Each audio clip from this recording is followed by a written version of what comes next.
Good morning guys. Luto na tong ating longganisa ngayong umaga. Yan, isasalin na natin para susunod naman yung iba.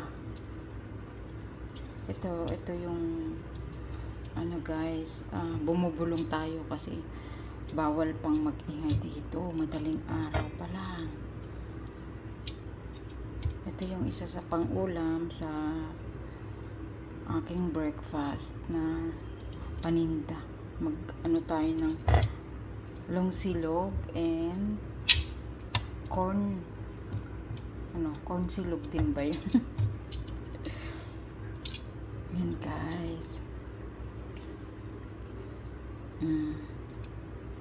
Dalawang dosena to. Kung dito na rin kami kukuha ulit ng aming pang breakfast. Yun. Ito yung inuna ko kasi maano pong lutuin to guys. Parang oops. Ako kamay guys. Oh. Guys. Kising na yung alaka ko. Bumubulong pa ako niyan ha. Oh, Diyos ko po. Bye guys. Thank you for watching. Papakita ko pala yung niya.